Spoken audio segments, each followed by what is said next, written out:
I'm Derek B., editor of the Peru Tribune, back with you today for another edition of Tomorrow's News, our daily video series in which I tell you a little bit about what you can expect to see in the next day's newspaper. Today is Friday, March 7th, 2014, so I'll be telling you what you can read about in the Saturday, March 8th edition of the Peru Tribune, or online tonight at perutribune.com. On our lead story, Eric Stoff tells us a little bit about a crash on US 31 this morning. 3 vehicles were involved in this crash. One of them was driven by a 71-year-old man from Nebraska, whom Indiana State Police believe caused this collision because of a medical condition. We've not had that information confirmed. There were mercifully no injuries here, but it closed the highway for about an hour, and we're still waiting to hear if this suspect is going to be taken into custody or if any other consequences will befall him. He actually drove into traffic the wrong direction with 2 trailers on the back of his car. On our display story, freelancer Pat Stackhouse has a report for us from the Rotary Spellathon last night.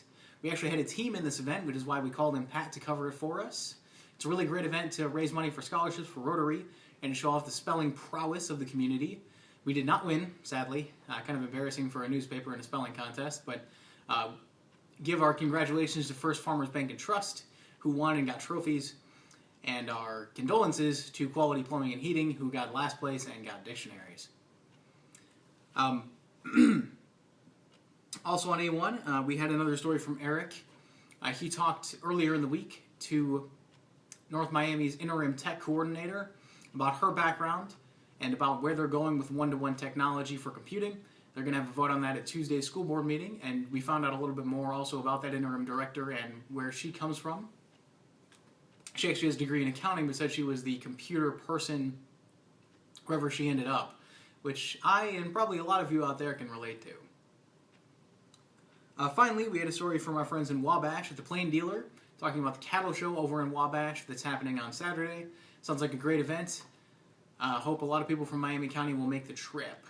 And also, we have a brief from staff reports, which Eric and I put together, about a man who was arrested after resisting law enforcement Friday morning, got into a scuffle, which sounds something like a wrestling match based on the information we have, with an Indiana State Police trooper, and was eventually caught and arrested.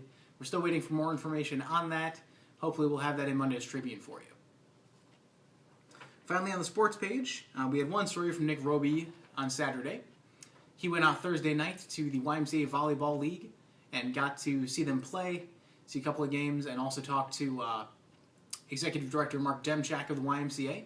Seems like it's really a great program, getting a lot of people out of the house, into the gym, doing some productive stuff to keep themselves healthy. As always, you can find all those stories in tomorrow's print edition of the Peru Tribune.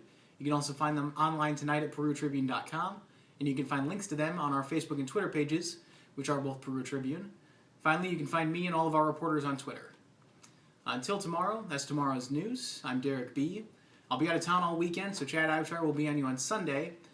We'll be with you on Sunday, but I'll be back on Monday. Have a great weekend.